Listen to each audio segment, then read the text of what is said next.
Autobiography of Theodore Roosevelt. Chapter 10. The Presidency. Making an Old Party Progressive, Part 4. Exactly what was done in the particular crisis to which I refer is shown in the following letter which, after our policy had been successfully put into execution, I sent to the then Speaker of the California Lower House of the Legislature. The White House, Washington, February 8, 1909. Honorable P. A. Stanton, Speaker of the Assembly, Sacramento, California. I trust there will be no misunderstanding of the federal government's attitude. We are jealously endeavoring to guard the interests of California and of the entire West in accordance with the desires of our Western people. By friendly agreement with Japan, we are now carrying out a policy which, while meeting the interests and desires of the Pacific slope, is yet compatible not merely with mutual self-respect but with mutual esteem and admiration between the Americans and Japanese. The Japanese government is loyally and in good faith doing its part to carry out this policy, precisely as the American government is doing. The policy aims at mutuality of obligation and behavior.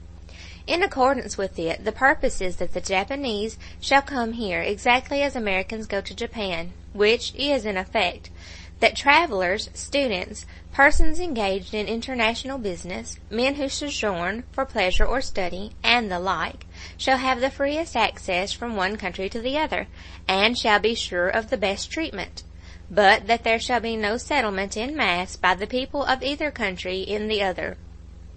During the last 6 months, under this policy, more Japanese have left the country than have come in, and the total number in the United States has diminished by over 2,000. These figures are absolutely accurate and cannot be impeached. In other words, if the present policy is consistently followed and works as well in the future as it is now working, all difficulties and causes of friction will disappear, while at the same time each nation will retain its self-respect and the goodwill of the other. But such a bill as this school bill accomplishes literally nothing whatever in the line of the object aimed at, and gives just and grave cause for irritation, while in addition the United States government would be obliged immediately to take action in the federal courts to test such legislation as we hold it to be clearly a violation of the treaty. On this point, I refer you to the numerous decisions of the United States Supreme Court in regard to state laws which violate treaty obligations of the United States. The legislation would accomplish nothing beneficial and would certainly cause some mischief, and might cause very grave mischief. In short, the policy of the administration is to combine the maximum of efficiency in achieving the real object which the people of the Pacific slope have at heart, with the minimum of friction and trouble, while the misguided men who advocate such action as this against which I protest are following a policy which combines the very minimum of efficiency with the maximum of insult, and which, while totally failing to achieve any real result for good, yet might accomplish an infinity of harm. If in the next year or two the action of the federal government fails to achieve what it is now achieving, then through the further action of the President and Congress it can be made entirely efficient. I am sure that the sound judgment of the people of California will support you, Mr. Speaker, in your effort. Let me repeat that at present we are actually doing the very thing which the people of California wish to be done, and to upset the arrangement under which this is being done cannot do good and may do great harm. If in the next year or two the figures of immigration prove that the arrangement which has worked so successfully during the last 6 months is no longer working successfully, then there would be ground for grievance and for the reversal by the national government of its present policy. But at present the policy is working well, and until it works badly, it would be a grave misfortune to change it, and when changed, it can only be changed effectively by the national government. Theodore Roosevelt. In foreign and domestic affairs alike, the policy pursued during my administration was simple. In foreign affairs, the principle from which we never deviated was to have the nation behave toward other nations precisely as a strong, honorable, and upright man behaves in dealing with his fellow men. There is no such thing as international law in the sense that there is municipal law or law within a nation. Within the nation there is always a judge and a policeman who stands back of the judge. The whole system of law depends first upon the fact that there is a judge competent to pass judgment, and second upon the fact that there is some competent officer whose duty it is to carry out this judgment by force if necessary. In international law there is no judge unless the parties in interest agree that one shall be constituted, and there is no policeman to carry out the judge's orders. In consequence, as yet each nation must depend upon itself for its own protection. The frightful calamities that have befallen China solely because she has no power of self-defense ought to make it inexcusable in any wise American citizen to pretend to patriotic purpose, and yet to fail to insist that the United States shall keep in a condition of ability if necessary to assert its rights with a strong hand. It is folly of the criminal type for the nation not to keep up its navy, not to fortify its vital strategic points, and not to provide an adequate army for its needs. On the other hand, it is wicked for the nation to fail in either justice, courtesy, or consideration when dealing with any other power, big or little. John Hay was Secretary of State when I became President, and continued to serve under me until his death, and his and my views as to the attitude that the nation should take in foreign affairs were identical, both as regards our duty to be able to protect ourselves against the strong, and as regards our duty always to act not only justly but generously toward the weak. John Hay was one of the most delightful of companions, one of the most charming of all men of cultivation and action. Our views on foreign affairs coincided absolutely. But, as was natural enough, in domestic matters he felt much more conservative than he did in the days when, as a young man, he was private secretary to the great radical Democratic leader of the 60s, Abraham Lincoln. He was fond of jesting with me about my supposedly dangerous tendencies in favor of labor against capital. When I was inaugurated on March 4th, 1905, I wore a ring he sent me the evening before, containing the hair of Abraham Lincoln. This ring was on my finger when the Chief Justice administered to me the oath of allegiance to the United States. I often thereafter told John Hay that when I wore such a ring on such an occasion, I bound myself more than ever to treat the Constitution, after the manner of Abraham Lincoln, as a document which put human rights above property rights when the two conflicted. The last Christmas John Hay was alive, he sent me the manuscript of a Norse saga by William Morris, with the following note.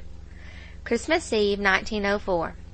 Dear Theodore, in your quality of Viking, this Norse saga should belong to you, and in your character of enemy of property, this Ms. of William Morris will appeal to you. Wishing you a Merry Christmas and many happy years. I am yours affectionately, John Hay. In internal affairs I cannot say that I entered the presidency with any deliberately planned and far-reaching scheme of social betterment. I had, however, certain strong convictions, and I was on the lookout for every opportunity of realizing those convictions. I was bent upon making the government the most efficient possible instrument in helping the people of the United States to better themselves in every way, politically, socially, and industrially. I believed with all my heart in real and thoroughgoing democracy, and I wished to make this democracy industrial as well as political, although I had only partially formulated the methods I believed we should follow. I believed in the people's rights, and therefore in national rights and states' rights just exactly to the degree in which they severely secured popular rights. I believed in invoking the national power with absolute freedom for every national need, and I believed that the Constitution should be treated as the greatest document ever devised by the wit of man to aid a people in exercising every power necessary for its own betterment, and not as a straitjacket cunningly fashioned to strangle growth. As for the particular methods of realizing these various beliefs, I was content to wait and see what method might be necessary in each given case as it arose, and I was certain that the cases would arise fast enough. As the time for the presidential nomination of 1904 drew near, it became evident that I was strong with the rank and file of the party, but that there was much opposition to me among many of the big political leaders, and especially among many of the Wall Street men. A group of these men met in conference to organize this opposition. It was to be done with complete secrecy, but such secrets are very hard to keep. I speedily knew all about it, and took my measures accordingly. The big men in question, who possessed much power so long as they could work under cover, or so long as they were merely throwing their weight one way or the other between forces fairly evenly balanced, were quite helpless when fighting in the open by themselves. I never found out that anything practical was even attempted by most of the men who took part in the conference. 3 or 4 of them, however, did attempt something. The head of one big business corporation attempted to start an effort to control the delegations from New Jersey, North Carolina, and certain Gulf states against me. The head of a great railway system made preparations for a more ambitious effort looking towards the control of the delegations from Iowa, Kansas, Nebraska, Colorado, and California against me. He was a very powerful man financially, but his power politically was much more limited, and he did not really understand his own limitations or the situation itself, whereas I did. He could not have secured a delegate against me from Iowa, Nebraska, or Kansas. In Colorado and California he could have made a fight, but even there I think he would have been completely beaten. However, long before the time for the convention came around, it was recognized that it was hopeless to make any opposition to my nomination. The effort was abandoned, and I was nominated unanimously. Judge Parker was nominated by the Democrats against me. Practically all the metropolitan newspapers of largest circulation were against me. In New York City, 15 out of every 16 copies of papers issued were hostile to me. I won by a popular majority of about 2.5 million, and in the Electoral College carried 330 votes against 136. It was by far the largest popular majority ever hitherto given any presidential candidate. My opponents during the campaign had laid much stress upon my supposed personal ambition and intention to use the office of president to perpetuate myself in power. I did not say anything on the subject prior to the election, as I did not wish to say anything that could be construed into a promise offered as a consideration in order to secure votes. But on election night, after the returns were in, I issued the following statement. The wise custom which limits the President to 2 terms regards the substance and not the form, and under no circumstances will I be a candidate for or accept another nomination. The reason for my choice of the exact phraseology used was twofold. In the first place, many of my supporters were insisting that, as I had served only 3.5 years of my first term, coming in from the vice presidency when President McKinley was killed, I had really had only 1 elective term, so that the 3rd term custom did not apply to me, and I wished to repudiate this suggestion.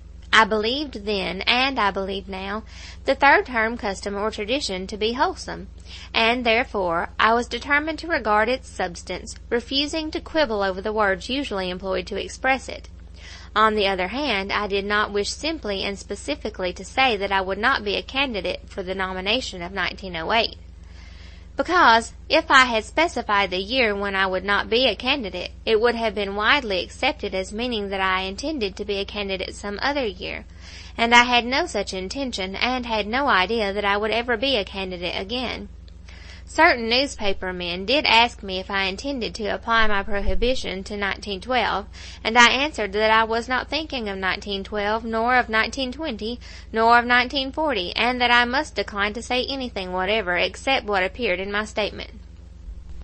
The presidency is a great office, and the power of the president can be effectively used to secure a renomination, especially if the president has the support of certain great political and financial interests. It is for this reason, and this reason alone, that the wholesome principle of continuing in office, so long as he is willing to serve, an incumbent who has proved capable, is not applicable to the presidency. Therefore, the American people have wisely established a custom against allowing any man to hold that office for more than 2 consecutive terms. But every shred of power which a president exercises while in office vanishes absolutely when he has once left office. An ex-president stands precisely in the position of any other private citizen, and has not 1 particle more power to secure a nomination or election than if he had never held the office at all. Indeed, he probably has less because of the very fact that he has held the office.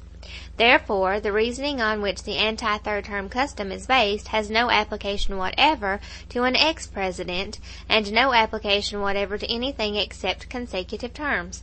As a barrier of precaution against more than 2 consecutive terms, the custom embodies a valuable principle.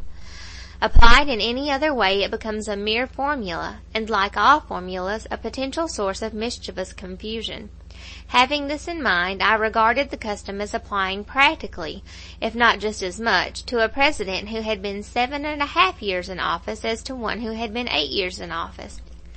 And therefore, in the teeth of a practically unanimous demand from my own party that I accept another nomination, and the reasonable certainty that the nomination would be ratified at the polls, I felt that the substance of the custom applied to me in 1908.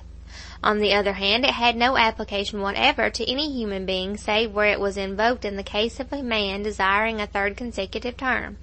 Having given such substantial proof of my own regard for the custom, I deemed it a duty to add this comment on it. I believe that it is well to have a custom of this kind to be generally observed, but that it would be very unwise to have it definitely hardened into a constitutional prohibition.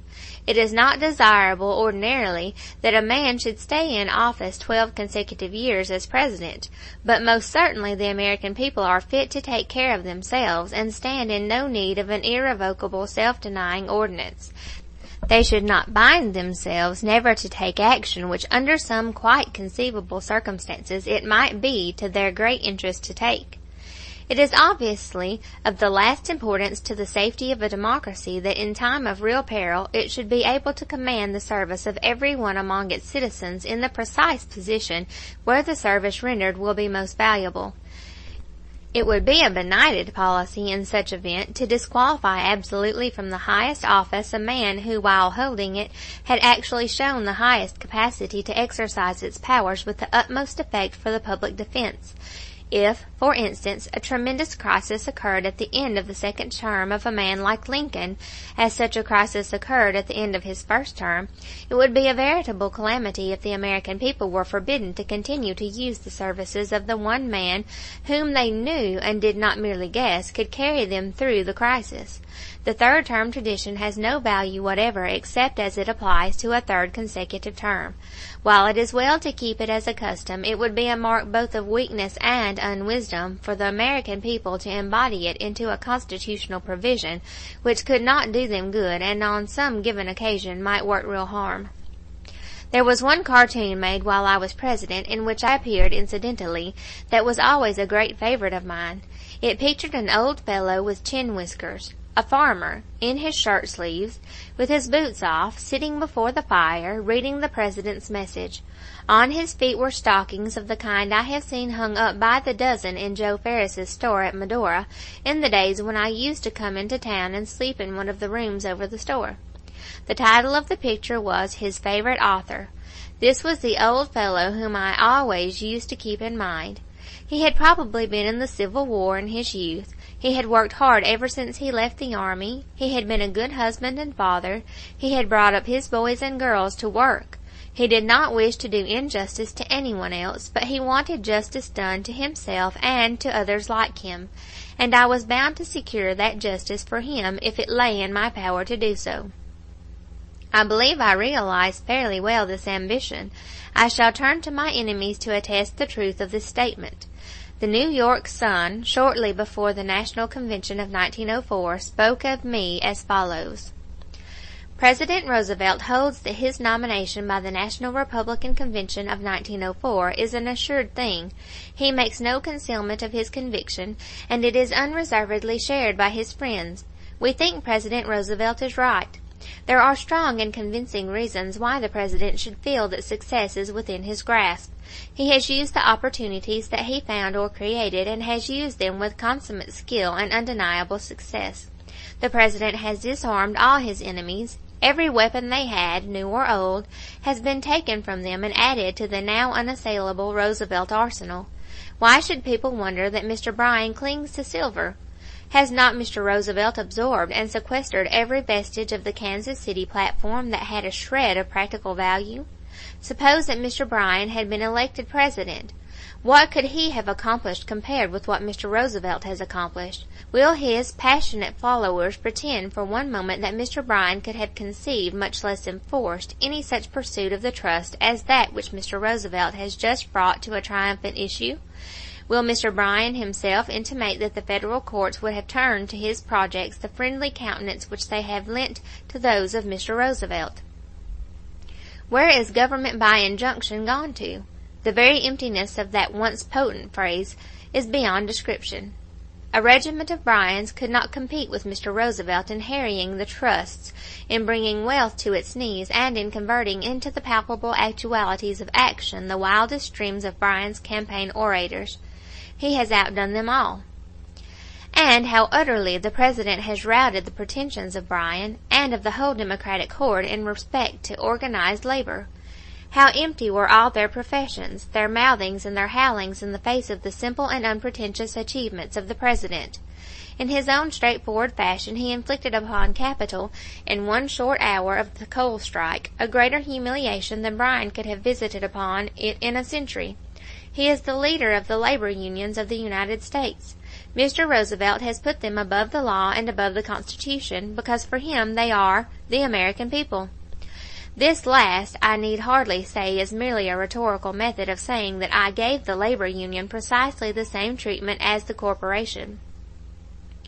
Senator La Follette, in the issue of his magazine immediately following my leaving the presidency in March 1909, wrote as follows: Roosevelt steps from the stage gracefully. He has ruled his party to a large extent against its will. He has played a large part in the world's work for the past 7 years. The activities of his remarkably forcible personality have been so manifold that it will be long before his true rating will be fixed in the opinion of the race.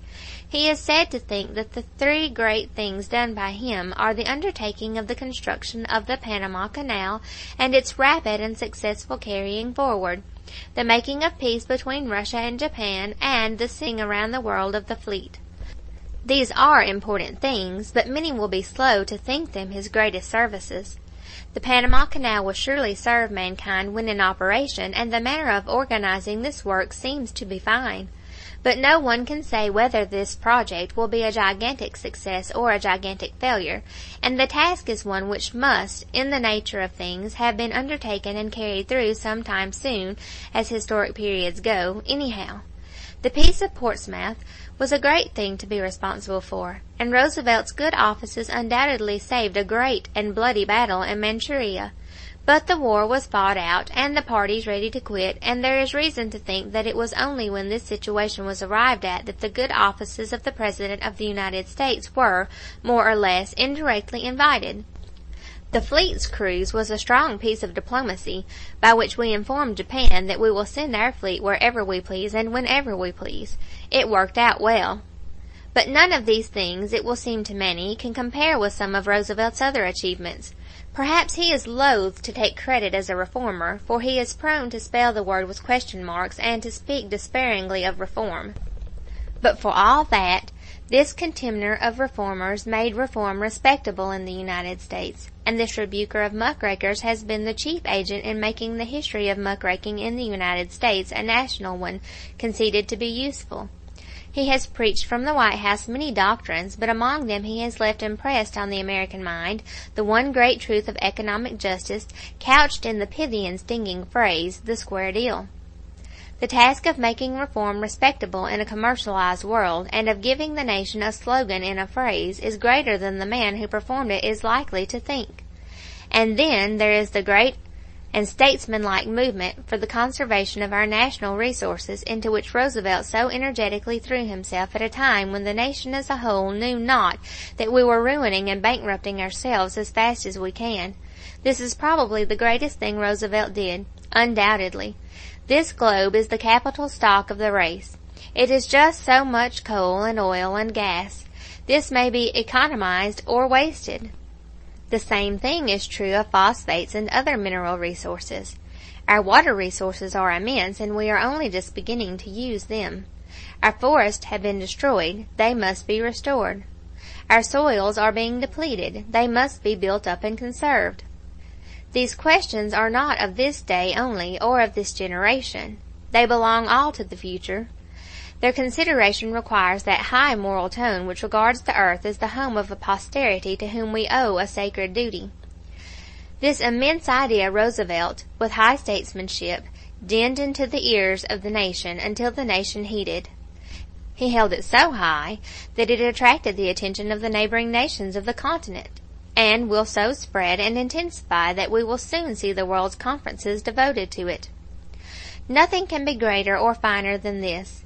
It is so great and so fine that when the historian of the future shall speak of Theodore Roosevelt, he is likely to say that he did many notable things, among them that of inaugurating the movement which finally resulted in the square deal, but that his greatest work was inspiring and actually beginning a world movement for staying terrestrial waste and saving for the human race the things upon which, and upon which alone, a great and peaceful and progressive and happy race life can be founded. What statesman in all history has done anything calling for so wide a view and for a purpose more lofty? End of Chapter 10. Recording by Amanda Hindman, Glen, Mississippi.